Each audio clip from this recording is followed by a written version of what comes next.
أهلا بكم مشاهدينا الكرام. يشهد اليسار المغربي حركية تجمع بين محاولات التوحيد واستمرار التشتت، ما يعكس عمق أزمته البنيوية. ففي الوقت الذي يتجه فيه كل من الحزب الاشتراكي الموحد وفيدرالية اليسار الديمقراطي نحو التنسيق بمرشحين موحدين وخيار المعارضة، برزت توترات داخلية مع ظهور تيار اليسار المتجدد المنتقد لبنية اليسار وأدائه. وبموازاة ذلك تتعدد مبادرات توحيد اليسار بين حزبي التقدم الاشتراكية والاتحاد الاشتراكي للقوات الشعبية، ما يعكس غياب قيادة موحدة ويطرح تساؤلات حول قدرة هذه المكونات على تجاوز الخلافات وبناء مشروع سياسي متماسك. في حلقة ليلة من صدى الأحداث نسلط الضوء على ديناميات اليسار المغربي بين مبادرات التوحيد التي تبرز مع اقتراب الاستحقاقات الانتخابية واستمرار مظاهر التشتت والانقسام التي تطرح أكثر من علامة استفهام حول مستقبل هذا التيار السياسي وأدواره داخل المشهد الحزبي. إذن بين رهانات التنسيق الانتخابي وإكراهات بناء مشروع سياسي موحد، يفتح صدى الأحداث نقاشا هادئا ومسؤولا مع نخبة من الضيوف لتفكيك خلفيات هذه التحركات واستشراف مآلاتها في وفق انتخابات قد تعيد رسم موازين القوى داخل الحقل السياسي المغربي. وأرحب بضيوفنا الكرام الأستاذ عزوز الصنهاجي عضو المكتب السياسي لحزب التقدم والاشتراكية. مساء الخير أستاذ. مساء النور سي عبد المولى، وشكرا على الاستضافة وشكرا على اختيار هذا الموضوع الهام جدا. مرحبا بكم. إذن كذلك يسرني الترحيب بالأستاذ محمد الصدقاوي عضو المكتب السياسي للحزب الاشتراكي الموحد. مرحبا أستاذ وشكرا على الاستضافة. وكذلك أرحب بالأستاذ عبد الحميد الجماهيري عضو المكتب السياسي لحزب الاتحاد الاشتراكي للقوات الشعبية. مرحبا بكم أستاذ.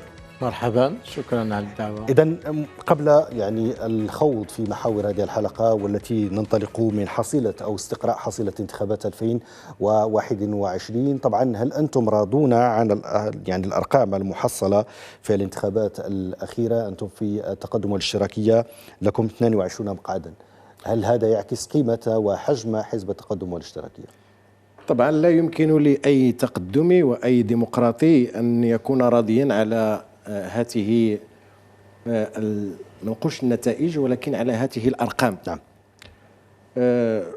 طبعا نحن في حزب التقدم والاشتراكية حزب ينتمي إلى الصف الوطني الديمقراطي التقدمي، حزب يساري. ما غاديش نرجع للتاريخ ولكن غادي نرجع غير للسؤال ديالك السي عبد المولى. حددتي الأمر في 2021، طبعا بعيدا عن كل تبرير. التقرير ديال اللجنة المركزية ديال التقدم والاشتراكية اللي غادات الانتخابات 2021 كنا موضوعيين وكنا جريئين في تشخيص وتحليل تلك النتائج عدديا وسياسيا، وقلنا بأنه الأداة السياسية يعني الذات نعم اليسارية بصفة عامة والذات ديال حزب التقدم والاشتراكية تتحمل جزءا من المسؤولية، ولكن في نفس الوقت وقفنا على أسباب موضوعية وعوامل موضوعية لتلك النتائج. وما غاديش ندخل في التفاصيل كثير لأنه تحدثنا كثيرا في هذه ال5 سنوات على هذا الموضوع، ولكن انتخابات ديال 2021 ما جرى فيها من إغراق بالمال وبالفساد جعل ماشي غير اليسار متضرر، جعل التجربات الديمقراطية الفتية والصاعدة ديال بلادنا تتضرر. هذا مسار وطني ديمقراطي، هادو تضحيات ديال الأجيال، هادو توافقات كبرى صنعت، هذا مسار منذ الاستقلال إلى حدود الآن وما زال مستمرين في هذا البناء المؤسساتي والديمقراطي. ليس من حقنا لا كأحزاب سياسية ولا كمواطنين ولا كنخب ولا كإعلام، من حق حتى واحد أنه يسيء ويضر بهذا المسار المتفرد والمتميز في سياق إقليمي اللي مضطرب.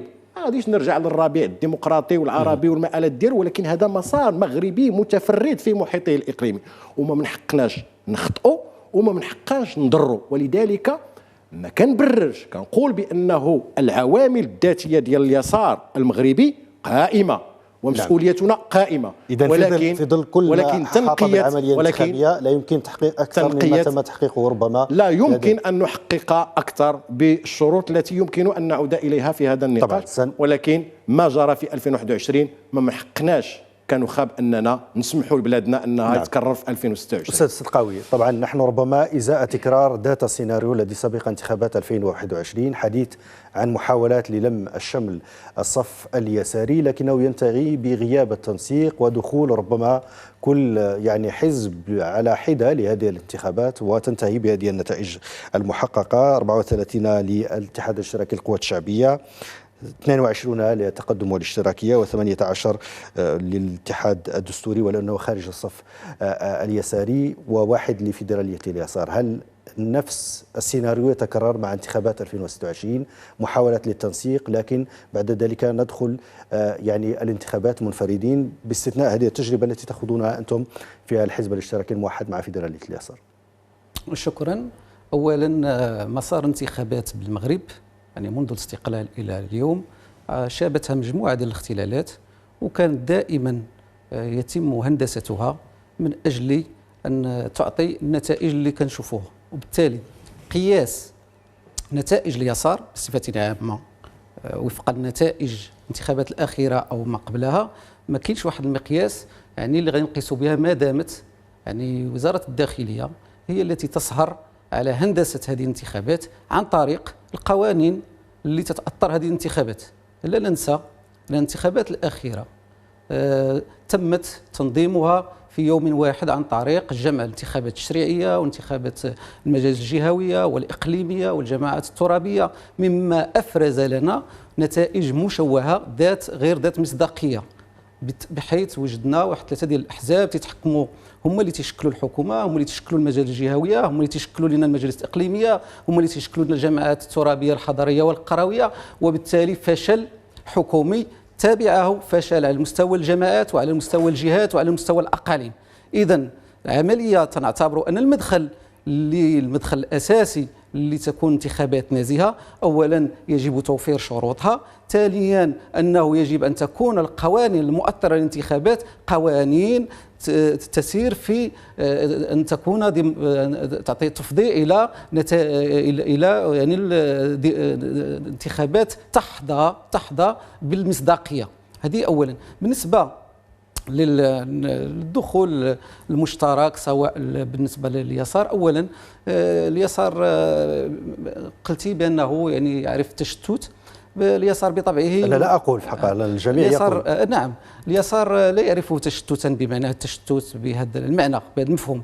اليسار بطبعه متعدد، فالتعدد هو الأصل، والتعدد والتنوع هو الأصل وليس التشتت. بالتالي الدخول المشترك الانتخابات بالنسبة لنا الحزب الاشتراكي الموحد بطبيعة الحال عندما نتحدث عن اليسار نعتبر أن سنة 1998 وقع واحد الفرز داخل اليسار ما بين الأحزاب اليسارية التي اختارت أن تشارك في حكومة 98، وبالتالي نعتبرها أحزاب التي سبق أن شاركت، وهناك يسار لم يشارك في الحكومات طيلة الحكومات السابقة.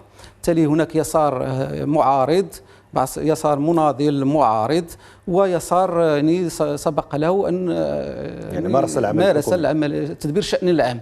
بالنسبة لنا في الحزب الاشتراكي الموحد بطبيعة الحال عملنا ينصهر مع اليسار المناضل الغير اللي ما سبقش يعني شارك في الحكومة. بالتالي خضع مجموعة ديال الخطوات، يعني ديال في السابق كان دخول مشترك ما بين 3 أحزاب اللي هي حزب الاشتراكي الموحد، حزب الطليعة وحزب المؤتمر، في إطار تحالف ديال اليسار اللي هو يعني عدة استحقاقات انتخابية داخله بشكل مشترك.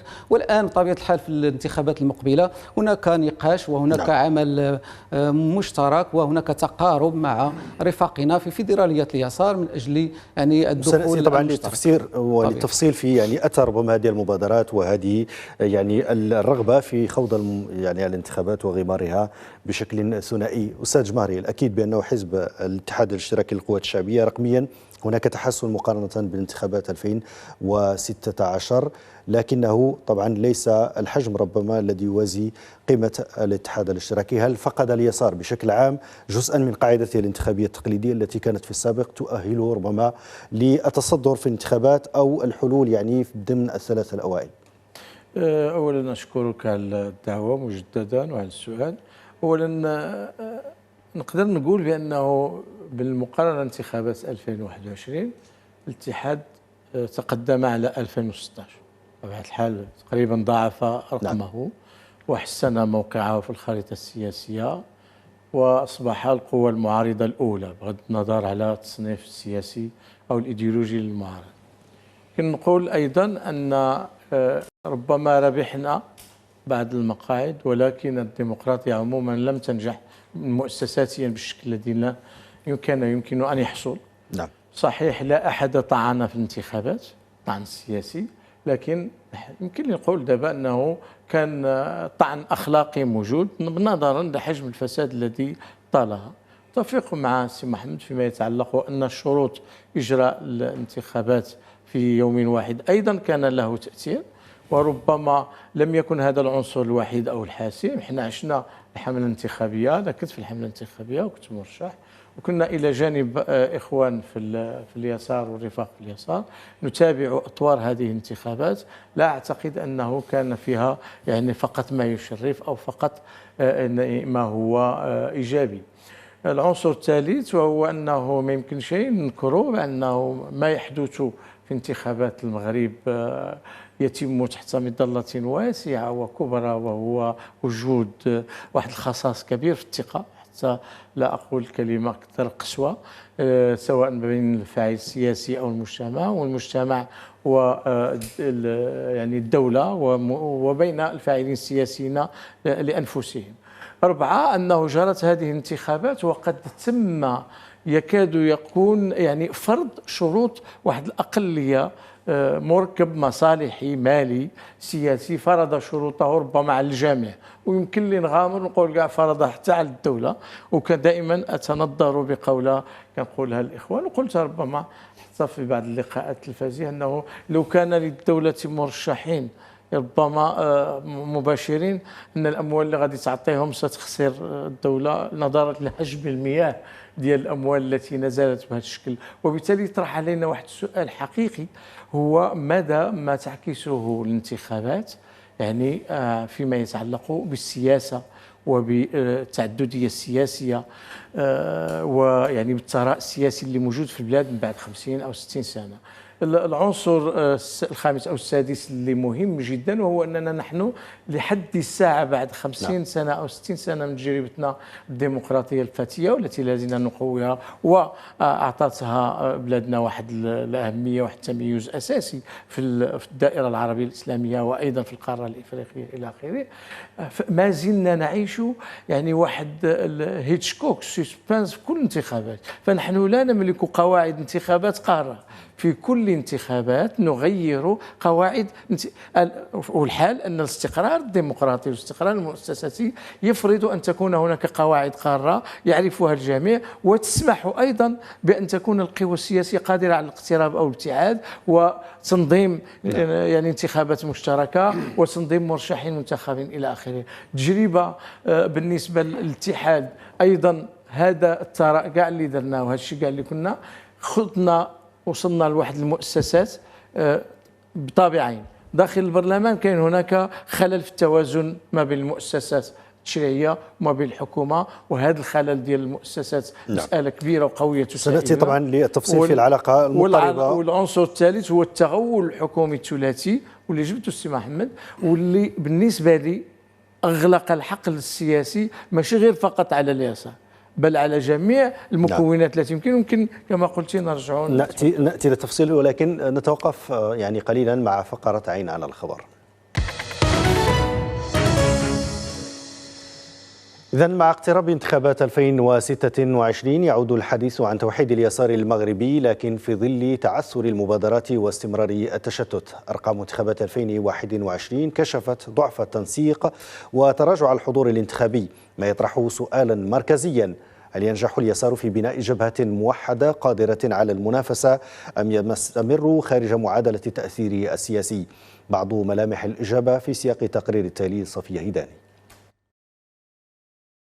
في أفق الانتخابات التشريعية لسنة 2026 يعود الحديث عن توحيد اليسار المغربي إلى الواجهة، لكن هذه العودة تأتي هذه المرة في سياق يتسم بالتردد بعد تعثر مبادرات كانت تراهن على تجميع مكوناته. آخر هذه المبادرات أطلقها حزب التقدم والاشتراكية ولم تنجح في تحقيق اختراق حقيقي. في المقابل تكشف أرقام انتخابات 2021 حجم الاختلاف داخل هذا التيار السياسي، وهو ما تعكسه النتائج، حيث حصل حزب الاتحاد الاشتراكي على 34 مقعدا، فيما حصل حزب التقدم والاشتراكية على 20 مقعدا، وحصل كل من فيدرالية اليسار والاشتراكية الموحد على مقعد واحد. وتعكس هذه الحصيلة حسب مراقبين حضوراً متفرقاً لا يوازي الرصيد التاريخي والسياسي لليسار المغربي. وراء هذه الأرقام تختبئ أيضاً تحديات أعمق، فهناك تباينات في الرؤية وصعوبة في الاتفاق على مشروع سياسي جامع. ومع اقتراب محطة 2026 يطرح السؤال نفسه بإلحاح: فهل ينجح اليسار في تجاوز منطق التشتت وبناء جبهة انتخابية قادرة على المنافسة، أم أن تعثر المبادرات سيبقيه خارج معادلة التوازن السياسي بين رهانات الوحدة وإكراهات الواقع؟ يظل مستقبل اليسار المغربي مفتوحا على كل الاحتمالات. إذن أستاذ صنهاجي، الأكيد بأنه مجموعة من المبادرات من أجل توحيد اليسار للأسف بعضها نجح جزئيا، بعض الآخر أجهد. نتحدث عن آخر مبادرة لحزبكم حزب التقدم والاشتراكية، للأسف انطلقت، سمعنا عنها الشيء القليل لكنها لم تفضي إلى نتائج تذكر. لماذا؟ ربما لن نقول بأنها فشلت لكنها لم تفضي إلى النتائج المرجوة. صعب أنني نقول بأنه المبادرة فشلت، أقول بأن المبادرة أجلت في أجواء طيبة، في أجواء غير متشنجة وأجواء مؤسفة، لأنه وحدة اليسار أو توحيد اليسار هو ماشي مسألة مزاجية بالنسبة لنا في التقدم والاشتراكية، وأكيد يتقاسم معنا هذه الفكرة عدد من الرفاق في اليسار المغربي. هو ماشي مزاج، هو ضرورة وهو مطلب ديال ما يسمى إعلاميا بشعب اليسار. ناس مغاربة يساريين حداثيين عندهم ميول للقيم الكونية اليسارية، هذه وحدة. ثانيا حزب التقدم والاشتراكية منين تأسس في 1943 منذ 83 سنة، وأول حزب يساري تأسس في المغرب، وإلى حدود 1959 تاريخ تأسيس ديال الاتحاد الوطني للقوات الشعبية اللي خرج على حزب الاستقلال. هذه المدة كلها ما كانش حديث على وحدة اليسار، لأنه كان حزب يساري واحد في المغرب. من بعد تعددت كما قال سي محمد الالوان ديال اليسار، الاتحاد الوطني، الاتحاد الاشتراكي للقوات الشعبيه، خرجوا علينا على يعني عندنا فصائل يساريه، من الاتحاد الاشتراكي قبله الاتحاد الوطني فصائل يساريه، فتعددت الوان وطبيعه منشأ الفصائل اليساريه، فاصبح منذ الستينات الحديث عن وحده اليسار. ومنذ ذلك الحين منذ الستينات حزب التقدم والاشتراكية بشكل مبدئي وبدون أن يعتبر بأنه المسألة ديال وحدة اليسار مرتبطة بأجندة انتخابية أو سياسية أو لحظة معينة، لا، وحدة اليسار بالنسبة لنا في التقدم والاشتراكية مسألة نطرحها بصدق على أساس أن تأسيس وإحداث جبهة وطنية يسارية في المغرب موحدة هي مسألة استراتيجية لا تتعلق لا بانتخابات 2026 ولا 2021 ولا 2030. هذه مسألة مبدئية بالنسبة لجميع الأدبيات وجميع الأفكار والتصورات، بمعنى أنه هذه المسألة الوحدة بالنسبة لنا موجودة في الجينات ديالنا. عودة إلى المبادرة والتأجيل ديالها، عدد كبير، عشرات المبادرات ديال توحيد اليسار في التاريخ ديال المغرب المستقل تم تأجيلها. هنا غادي نرجعوا لهذه المبادرة ويمكن نتناقشوا فيما بعد في العوامل، ان العوامل عميقه ويتعين رصدها. ماذا طرح حزب التقدم والاشتراكية في هذه المبادره؟ كانت لقاءات ثلاثيه، الحزب ديال التقدم والاشتراكية الامناء العامين وديال الفيدراليه وديال الحزب الاشتراكي الموحد. فطرح حزب التقدم والاشتراكية الفكره الاتيه: ان نتقدم الى الانتخابات 2026 بمرشح مشترك في جميع الدوائر، واذا تعذر الامر على الاقل في بعض وعدة دوائر على أساس برنامج حد أدنى. فكان النقاش إيجابي، وبان بأنه كاين تباينات وخرج حزب التقدم والاشتراكية، أو على الأقل الأمين العام ديال حزب التقدم والاشتراكية رفيق نبيل عبد الله، وقال بأنه نتمنى أنه هذا التحالف نمشيو فيه جوج كوبو ولكن بدون شروط. الوغ هذا رمضان هذا المبارك كان جلسة ثانية ما بين الأمناء العامين بثلاثة، وتم وظهر وبرز أن هناك تباينات وأن هناك تردد ونقاش داخلي بالنسبة لنا في التقدم الاشتراكي. وأقولها بكل صدق وبكل نزاهة فكرية، الأمور صافية عندنا وما عندنا حتى شي مشكل. تردد او النقاش الداخلي نحترمه كثيرا داخل لكنه باقي طرحت فصائل مجموعه من اليسار. الاسئله لماذا استثنت مثلا حزب الاتحاد الاشتراكي القوى الشعبيه فقط؟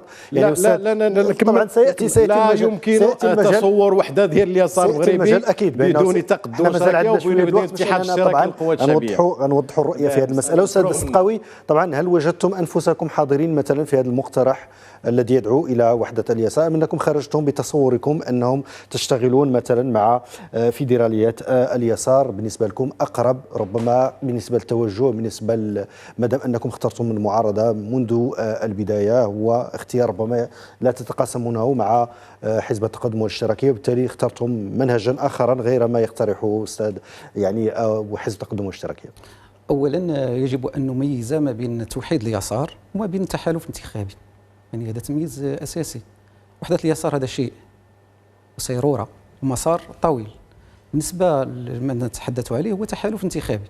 بالنسبه لنا في الحزب الاشتراكي الموحد نعتبر ان اي مبادره او يعني جاءت عشيه انتخابات او مرهونه بالنتائج الانتخابيه ستفشل.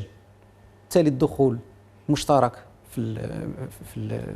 مع الاحزاب في الانتخابات خصها تكون جات كحصيله ومنتوج عمل مشترك طويل، ما يمكن شيء نجيو في هذا ونديروا. ثانيا انه نحن في الحزب الاشتراكي الموحد وايضا رفاقنا في الفيدراليات اليسار لدينا شروط للترتيبات ما بعد الانتخابات، لاننا نتعاقد مع المجتمع ونتعاقد مع المواطن على برنامج سياسي اللي من بينه يعني محاربة الفساد، من بينه أيضا عدم الفصل ما بين السلطة وما بين المال، أيضا مسألة سؤال الدخول والمشاركة في الحكومة بعد الانتخابات. هذا سؤال تالي، هذا هو الإشكال اللي هو مطروح. هل يمكن يستطيع حزب التقدم والاشتراكية أن يجيب على هذا السؤال بعد الانتخابات؟ كيف سنعمل مشتركين؟ كيف سندبر الأمر؟ هذا نقاش آخر. أيضا تحدثت في السابق بأن عملنا ورأينا نميز فيه ما بين مجموعة ديال الدوائر: دائرة التنسيق، ودائرة العمل المشترك، ودائرة التحالفات، ودائرة توحيد اليسار. بالنسبة اللي جرى ما بيننا وبين التقدم والاشتراكية هو كانت عبارة عن لقاءات ما بين الأمناء، لم يترقى إلى مبادرة، لم نتوصل نحن بشي مبادرة متكاملة من حيث يعني برنامجها، من حيث تصورها. كان لقاءات عادية تجري ما بين الأحزاب باعتبار حزب التقدم حزب صديق، يعني نجتمع معه، نتواصل، نتناقش في أمور الشأن العام إلى آخره، يعني في هذه الحدود. الفكرة لم ترتقي إلى أكثر من عمل تنسيقي عادي يجري ما بين الأحزاب خارج الحسابات الانتخابوية إلى آخره. نعم. طيب أستاذ جماري، كيف يعني تلقيتم أنتم أو تفاعلتم أنتم أحد المكونات الرئيسية لليسار المغربي مع هذه المبادرة، ولا بالرغم أنكم لم تكونوا مدعوين إليها ربما للمشاركة فيها تستعدون ربما لطرح مبادرة أخرى يعني بداية الهدف؟ واخا ما مشاورش مع الخوت وكذا، ونظرا للأجواء اللي كتسود في النقاشات داخل القيادة ومنذ المؤتمر نحن مع أي مبادرة ومن أي طرف كان. نعم. ويمكن لنا نلتحقوا بدون عقدة، ما فيها لا كبير ولا صغير ولا كذا، وهذا كان يعني روح كنعبر عليها بكل صدق. كنقول أكثر من هذا، البيان ديال المؤتمر ديالنا في أكتوبر 2025 كانت دعوته صريحة على بناء قلب نابض للحركة الاجتماعية هو اليسار الوطني.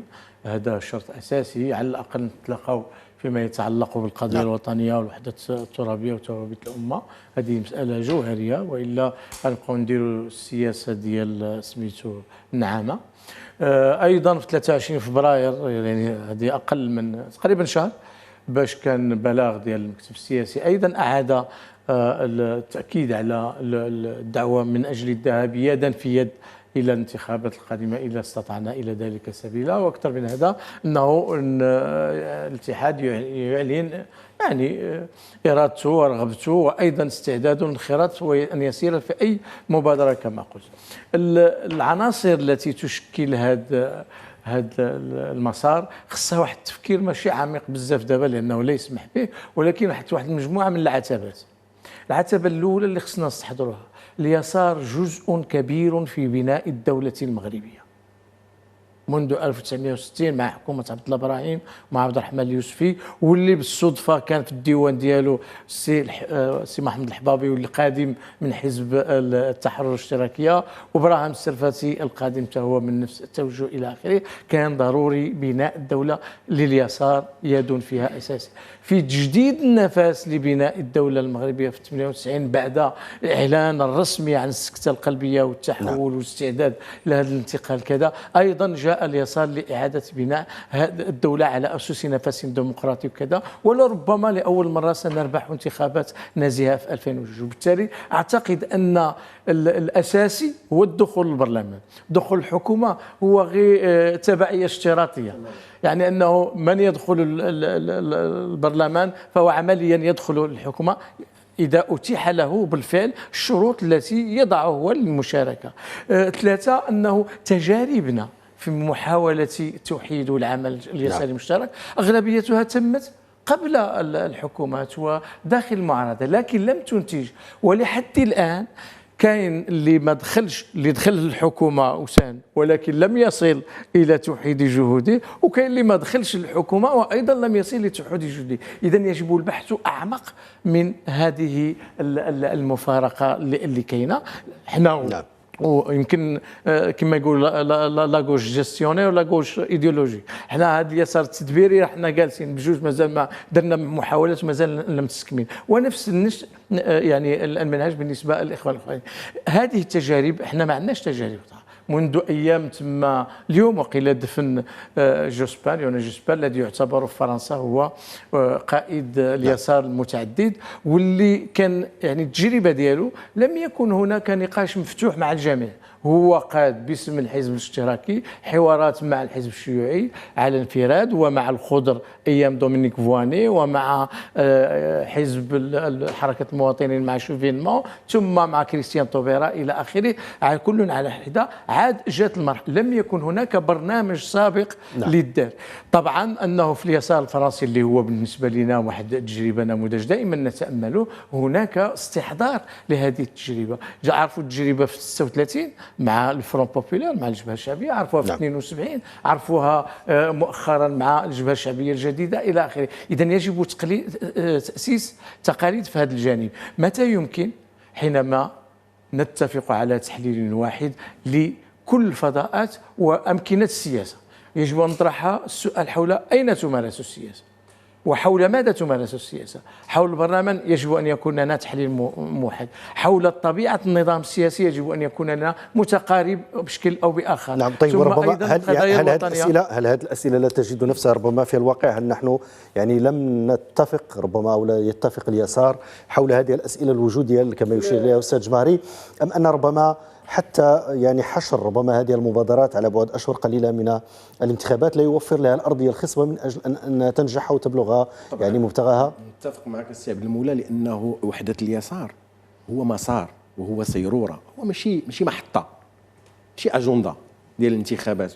وخص اليسار المغربي بمكوناته أنه يتحلى بالتواضع الكافي. هذا نداء للذات اليسارية التقدمية في المغرب، بالتواضع الكافي واللازم، وأن نبتعد على التركيز على الصياغ التنظيمية، وأن نركز على المشترك. القيم والمبادئ مشتركة، ونعترف ونقر جميعا بجميع فصائلنا اليساري بأنها مشتركة فعلا. بقى لنا الاتفاق كما قال السي عبد الحميد على البحث على ذاك الحد الأدنى البرنامجي المشترك اللي غادي يشكل أرضية العمل. وكم هي كثيرة القضايا التي يمكن ويجب على اليسار أن يتوحد في شأن العمل والنضال من أجلها. كيبقى لنا هذا الشيء ما هو مؤسسة. احنا كنهضروا على الجانب الجماهيري، كنهضروا على الجانب المؤسساتي. ما عمر في نظري، في تقديري الشخصي، ما عمر ما كانت الظروف في بلادنا في المغرب مناسبة أكثر من الناحية الموضوعية لتجميع قوى وجهود اليسار، ماشي غير اليسار اللي في التنظيمات التقدم الشركية والاتحاد الشركي، حتى في الحركة الاجتماعية المواطنة، العالم ديال النضال الحقوقي والنسائي والشبابي والمساواة ونضالات القور والعمل النقابي. هاد الأطياف المجتمعية كلها التي يمكن أن تشكل روافد ودافعات وركائز لدفع اليسار نحو أن يتبوأ ماذا؟ أن يتبوأ مكانة تؤهله لأن يجسد فعلا ومؤسساتيا البديل الديمقراطي التقدمي.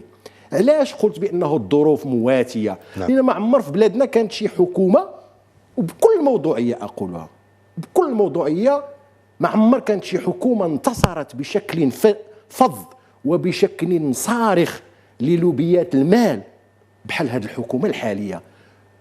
كل تقريبا الإجراءات ديالها غلاف الدولة الاجتماعية والعمق في التنفيذ هو خدمة اللوبيات ديال المال. وبلا ما نعطي الأمثلة الفراقشية الأدوية والفراقشية ديال اللحوم وديال هذا وديال الدعم العمومي وديال الفلاحة الكبرى، نبقاو نهضروا نهضروا حتى الغدا.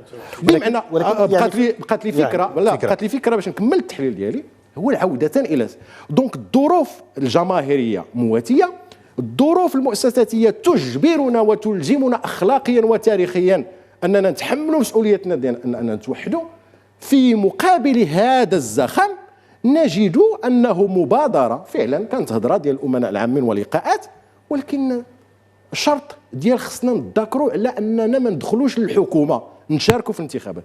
بالله عليكم وبكل رفاقية أقولها لرفاقنا في اليسار، واش السي عبد المولى غادي تصور أن حزب أو أحزاب أو تحالف أحزاب يمشي عند الناخبين ويقول لهم هاكم هالبرنامج ديالنا ورحنا خصنا نديروا في المدرسة العمومية وفي المرفق العمومي والماء الصالح للشرب وها شنو غادي نديروا هنا، ولكن شوفوا راه صوتوا علينا ولكن ما غاديش نشاركوا في الحكومة.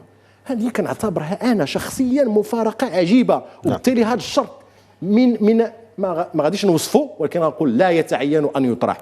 كذلك القراءة ديال التاريخ ديالنا كاملين، ما كاينش شي واحد باغفي وما كاينش الملائكة. كل من مارس السياسة والنضال في بلادنا ولا في غير بلادنا انه اخطا واصاب. يعني الا غادي نجيو دابا ونوقفوا نقولوا حباس حتى نديروا قراءه مشتركه لتاريخنا، نقول اخطات هنا واصبت. يكرس بانه ربما ارث الانقسام الذي عاشه اليسار طويلا ما زال يرخي بظلاله ربما حتى على التحالفات المفترضه للانتخابات المقبله، وحتى ولكن ممكن يعني اننا نتجاوزوا هذا الشيء. كثيرا ما القيت هذه السهام في مواجهه الاغلبيه ان هناك تغولا رقميا وكذلك حتى من حيث الممارسه، لكن ربما هناك أسباب موضوعية أدت إلى تغول ربما هذه، وأنه حتى عدم التنسيق بداخل صفوف المعارضة، ليس المعارضة بكل أطيافها وحتى اليسار، أنه في نتذكر مبادرة مقترح الرقابة التي وقع ربما هناك يعني ليس المجال من أجل ذكرها، ولكن هذا فقط على سبيل يعني تنوير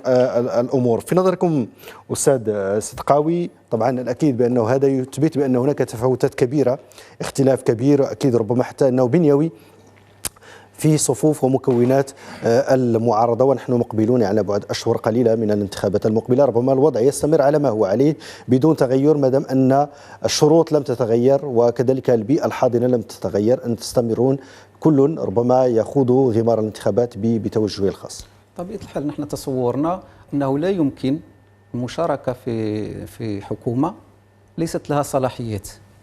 ما يمكنش نكذبوا على المواطنين باننا نقول لهم صار نوعدوهم بالوعود الكاذبه وبغينا نجيو نديروا التدبير ونديروا التطبيق، ما نلقاوش عندنا السلطه والصلاحيه ديال التنفيذ. بالتالي حنا تصورنا للنضال وتصورنا للصراع داخل المغرب وصراع سياسي ودستوري.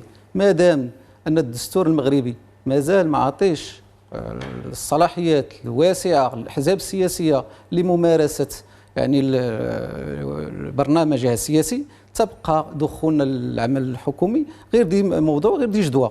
بالتالي مسألة الإصلاحات السياسية والدستورية هي المدخل الأساسي. هذا هو العمق الإشكال اللي في المغرب، هو مشكل سياسي مش مشكل تدبيري.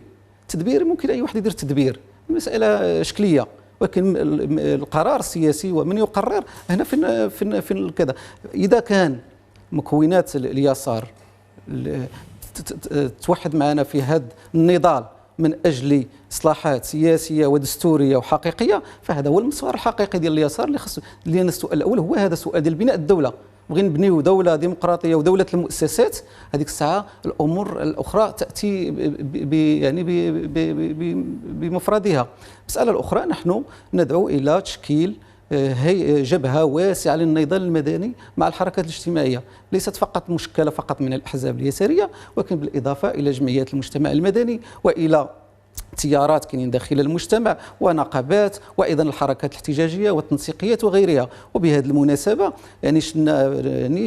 لا بد من الإفراج عن حركة شباب زاد، لأن لا يعقل أن شباب خرج للمطالبة بمطالب اجتماعية تم الزج بهم بالسجن، وتنتكلموا على المصداقية وتنتكلموا على أزمة المشاركة السياسية وتنتكلموا على شلا أمور. إذا ضرورة لا بد من ترك إعطاء الكلمة للمواطنين للتعبير عن حقوقهم والتعبير عن مطالبهم اللي هي مشروعة. أيضا بالنسبة للمعتقلين ديال حراك الريف خرجوا من أجل المطالب الاجتماعية، وأيضا في كيك وغيرها من الحركات الاجتماعية اللي تطالب اللي كاينة في المجتمع. إذا هذا هو المجتمع المغربي، وهنا فين ممكن اليسار أنه يشتغل، ماشي يشتغل. لكن سي ستقاوي انه الا ترون بانه في مواجهه ربما هذا الواقع الذي ترسمونه انه هي ربما تسائل حتى الاحزاب ذاتها انها لم تستوعب ربما هذه الاشكال الجديده للتعبير في الشارع،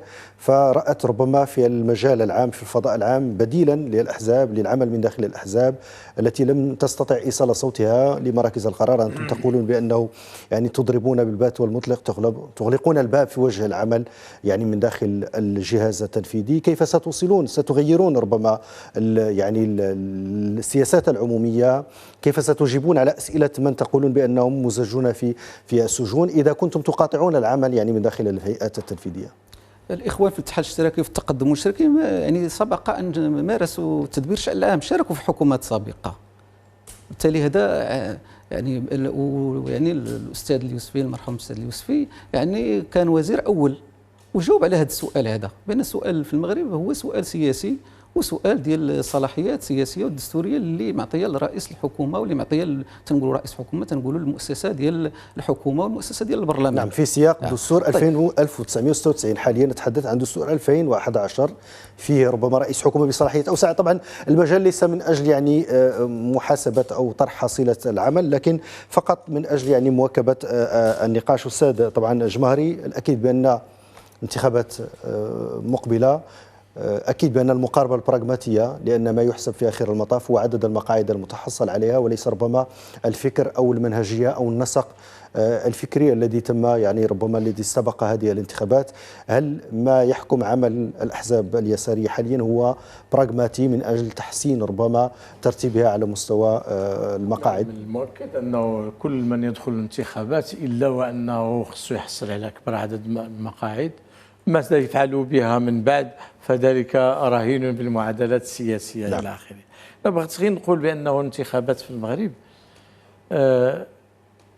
أنا منذ قليل قلت ربما أقصى حكم على انتخابات 2021، وربما نقدر نقول بأنه نضيف إلى ذلك الحكم اللي كان هو أنه في واحد الجزء معين كان هناك تقريبا استقرار في الطبقات ديال المرشحين وكذا، وواحد جولان وواحد الحركيه اللي كتخلي ان واحد 1000 ولا 2000 هما اللي كيطلعوا مره بهذا مره بهذا الى اخره.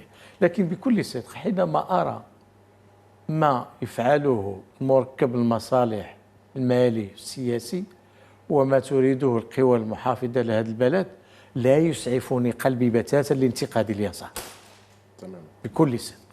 حينما أرى الطريقة التي يحاول بها البعض تحويل الديمقراطية إلى آلية لتعطيل الإصلاح، هذه المفارقة المغرب، هو أن هناك عملية ديمقراطية نذهب إليها جميعا وتستعمل من أجل تعطيل الإصلاح أو تنزيل الدستور أو غلبة المال على السياسة. وإلا كان شي برنامج كنعتبروه في الاتحاد الاشتراكي خصو يكون مهيمن في هذه المرحله المقبله، لا في الاصلاحات والتدقيقات الدستوريه بالاساس، ولا في متعدد القوانين، ولا بالنسبه للحياه السياسيه وتنقيه الاحساسيه، هو قضيه تضارب المصالح وقضيه المحاسبه.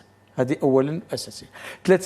اثنين، انا كنشوف بانه اليسار ايضا خصو يرفع الشعار ديال الوحده مقابل التواضع. جميعنا يجب ان نرفع هذا الشعار، لا حنا نقولوا باننا براغماتيين وعقلانيين ونفهموا التاريخ واين تتجه الدوله ويقول هيجل ويقول ماركس، ولا الاخرين يقولون باننا نحن نقيين ونزنا لحد الساعه لم نلطخ بالممارسه السياسيه الى اخره. يجب ان تكون هناك ثقافه يعني يساريه التي تستوعب هذا التوجه داخل المجتمع. واحد السؤال الاساسي كان طرحه المرحوم السيوي الله يرحمه باسم الاتحاد الدستوري في تنصيب عبد الرحمن اليوسفي امام البرلمان. وكما تعرفون المرحوم السيوي كان شرس وسليط اللسان كذا، وقال للسي عبد الرحمن، قال له ودابا انتم كنتوا في المعارضه كنتوا خارج، وانت بعدا كنت برا وكذا، وجيتوا لقيتوا البلاد واقفه وكذا وكذا. طبيعه الحال السي عبد الرحمن سكت على خطاب السكته القلبيه وكذا، قال له فاذا كانت هذه البلاد واقفه فبفضل التقدميين الموجودين في الاداره ودوالي الدوله. هناك جزء كبير من الناس الاداره الذين يجمعون ما بين التدبير وما بين الثقافه السياسيه والثقافه السياسيه اليساريه، وكثيرين انا شخصيا افاجئ مرارا وتكرارا باسماء اساسيه لا في السجام ولا في قطاعات الابناك، بل انه المرحوم البقالي، اعتقد عبد العزيز البقالي اللي كان مدير ديال البي سي ام البنك المغربي، اكتشفنا من بعد انه كان قريبا جدا من الشهيد عمر الى اخره، وكانت هناك خليه فيها حتى ناس ديال المدير السابق ديال لا سامير الى اخره، كلهم كانوا معهم موجود. وبالتالي انه ما خصناش نستبعدوا بانه كاين واحد التيار قوي لا داخل الدوله ولا داخل المجتمع، هذا خصو يلقى ولا يمكن ان يصرف اشغاله الا عن طريق الممارسه السياسه والتدبير. ثلاثه، انا اعتقد انه انتخابات اليوم تجري في شرط اساسي وكبير جدا اللي هو دستور 2011، ماشي فقط لانه يعني جاء ونقذنا من الاستحاله السياسيه، ماشي فقط غير جاء وحصل البلاد من ارتدادات الربيع العربي، بل انه لاول مره، واقول ربما لثالث او رابع مره، سيتم الحسم بشكل نهائي في مصدر السياده. نعم. الفصل الثاني من الدستور مباشرة بعد طبيعة الدولة وقبل حتى تعريف دين الدولة يتحدث على أن السيادة تمارسها الأمة بشكل مباشر عن طريق الاستفتاء أو عن طريق ممثلها، وبالتالي تحسم موضوع السيادة ومصدر السيادة، وعليه تأسس إدراج المنهجية الديمقراطية التي تفضل السي محمد ذكر بها عن طريق السي عبد الرحمن اليوسفي في باريس في بروكسل.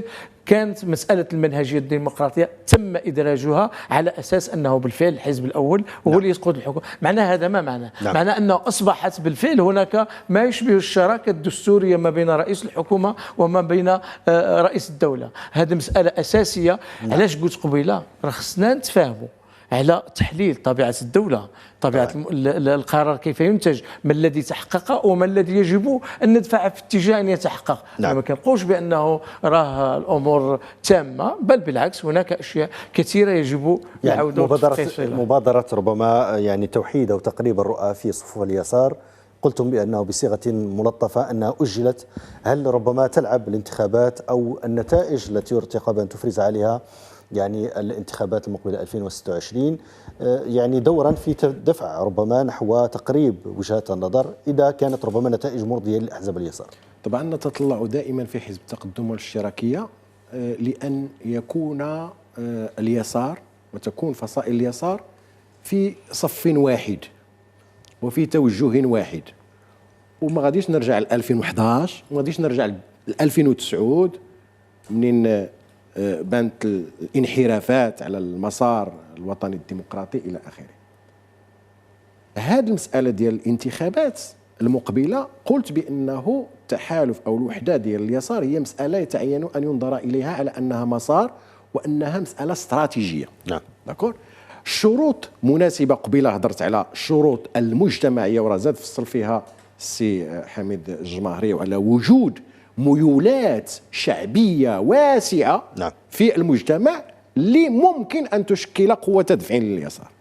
كذلك هضرنا على المستوى المؤسساتي. وجود اليسار في المغرب منذ الاستقلال إلى حدود الآن ساهم بشكل أو بآخر، بشكل مباشر بحال الحكومة ديال التناوب التوافقي فما بعدها، ولا حتى منين كان اليسار في المعارضة وخارج حتى الوجود المؤسساتي المؤثر، ساهم بشكل غير مباشر في المكتسبات الديمقراطية والتنموية اللي راكمها المغرب بالمجهودات ديالنا كاملين.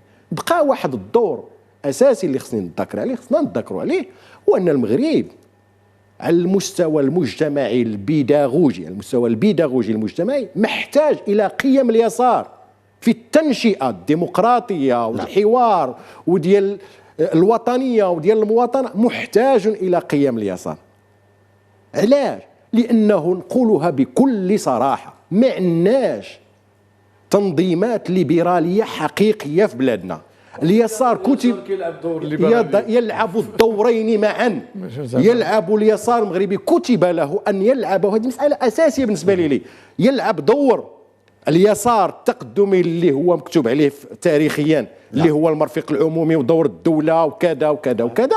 على المستوى الدولي التعددية القطبية وما لعبته من أدوار في نصرة ولو نسبيا القضايا العادلة أمميا. على المستوى الوطني عندنا دور ديال التنشئة، ديال الديمقراطية، ديال التعدد. التعدد ديال السياسية نورمالمون شكون اللي خصو يدافع عليها بقوة؟ هو الليبرالي. ولكن وجد اليسار في المغرب ملزما اخلاقيا وتاريخيا انه كيدافع على التعدديه. الان هذا ما يجسده ما يسمى باليمين، ويا ليته كان يمينا في المغرب، مثلا هذا الحزب ديال التجمع الوطني الاحرار، عطفا على ما اتحدث عليه من تنشئه سياسيه سليمه، انت كتشوف كيفاش الفشل الاقتصادي والاجتماعي والسياسي ديال هذا الحزب الاغلبي، وكيفاش انه شنو هو الاسلوب اللي كيحاجج به، هو اسلوب انه يدفع بشباب كما وقع في احدى القنوات العموميه البارحه. مؤسف ومخزي ان تدفع بشاب ان يتحدث بتلك الطريقه وبذلك الصراخ، وان تعطي صوره سيئه عن الشباب وعن السياسه وعن الاحزاب، وان تتحدث بتلك الطريقه المنحطه مع امين عام ديال حزب سياسي وطني ديمقراطي، بغض النظر عما تقول وعن الفكره التي تدافع. اتحدث عن التنشئه السياسيه. وبالتالي الحاجه ماسه في بلادنا الى اليسار، وهذه مسؤوليه ماشي فقط الاحزاب السياسيه اليساريه، مسؤوليه كذلك ديال المواطنات والمواطنين الذين يحملون نزوعاتهم. لإتاحة الفرصه من اجل التفاعل الاخير، استاذ صدقاوي، هل تنتظرون ان تاتي الانتخابات المقبله بنتائج ربما مغايره لما تم تحقيقه سابقا؟ هل تغير من واقع الحال شيئا في واقع اليسار؟ الانتخابات المقبله ستكون كسابقاتها، ما دامت نفس القوانين المؤطرة للانتخابات السابقة هي نفس القوانين التي ستؤطر الانتخابات المقبلة، ونفس وزارة الداخلية هي التي تشرف على الانتخابات هي نفسها، وهي التي تهندس النتائج وتهندس كل شيء. بالتالي نحن كحزب اشتراكي الموحد عندما نطالب بضرورة تشكيل هيئة وطنية مستقلة للإشراف على الانتخابات لا نتكلم من باب الترف، بل لأنها واقعة. ما يمكن شيء وزارة الداخلية تبقى تطبخ لنا في النتائج وتطبخ لنا في هذه الأمور هذه، النتائج كيف ما بغاتها هي وكما تتصورها هي. طالبنا أنه في المذكرة اللي رفعناها في المذكرة الانتخابية ديالنا، طالبنا بأن مثلا في المدن الكبرى لما لا تكون لائحة واحدة في إطار انسجام المدن، فإذا بهم في الانتخابات في الجماعات الترابية تيتكلموا على وحدة المدينة، وبغيتي يجيو الانتخابات التشريعية تيديروا التفكيك والتجزيء. بالتالي تصور كامل الانتخابات المقبلة ما خارج على التصورات السابقة، بالتالي لا ننتظر منها شيء سوى المزيد من العزوف، سوى أيضا في غياب واحد الانفراج سياسي، في غياب واحد المناخ ديمقراطي، في غياب عدم سبق لي قلت ديال الخروج ديال الشباب جيل زاد والمعتقلين السياسيين والمدونين والمتابعين وغير ذلك، يعني من المواطنات والمواطنين. أيضا المسألة ديال المواطنين في الخارج اللي غير ممثلين في الانتخابات المقبلة، فين طالبنا في المذكره ديالنا بالدائره 13 باش تكون للمواطنين طبعا في الخارج.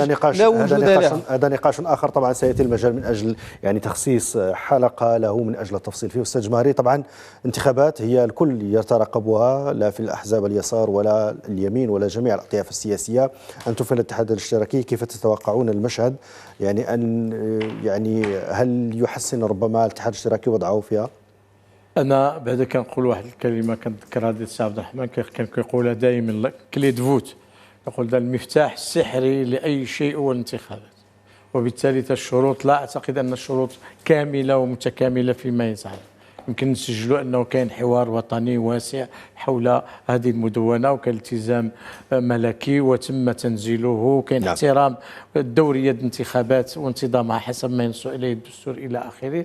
لكن اللي خصنا نعرفه ان الانتخابات التي نحن مقبلون عليها نقبل عليها في شرط مخالف تماما لجميع الانتخابات السابقه، ما يجب ان يعرفه المشرف عليها والمساهم فيها. اولا نحن مقبلون على اعاده بناء الدوله والتراب الوطني ونحن على افق الحكم الذاتي. نعم. وربما لن تكون هناك انتخابات اكثر من هذه الانتخابات تحت الرقابه الدوليه وتحت يعني اختبار مدى مصداقيه المؤسسات الى اخره. يجب ان يعي الجميع بانه نعم. هذه راه مصير بلاد يلعب اليوم، ليس فقط تموقعات الى اخره. نعم. يجب ايضا نستحضر بانه في عجاله استجماري يمكن تاسس. دابا انا كنتكلم معك عن واحد التجربه في المحمديه صغيره زعما بسيطه ديال 3 فرق ديال اليسار، الاشتراكي الموحد والفيدراليه والاتحاد الاشتراكي، دايرين فريق في الفريق في المجلس البلدي كيشتغلوا جميع، وعندنا منسق واحد، وعندنا ايضا كانت تجربه في 2009 تاكدنا النصير. اذا هناك يجب ان نبدا، واعتقد ربما البرلمان دائما نواه للبناء عليها. نعم، اشكركم جزيل الشكر استاذ عبد الحميد الجمهري. مرحبا وسهلا. استنفذنا الحيز الزمني المخصص للبرنامج. اذكر بانكم عضو المكتب السياسي لحزب الاتحاد الاشتراكي للقوات الشعبيه. شكرا جزيلا لكم. شكرا لكم استاذ محمد الصدقاوي عضو المكتب السياسي للحزب الاشتراكي الموحد. الشكر لكم استاذ عزيز الصنهاجي عضو المكتب السياسي لحزب التقدم والاشتراكيه. اشكركم مشاهدينا الكرام على طيب المتابعه. الى اللقاء.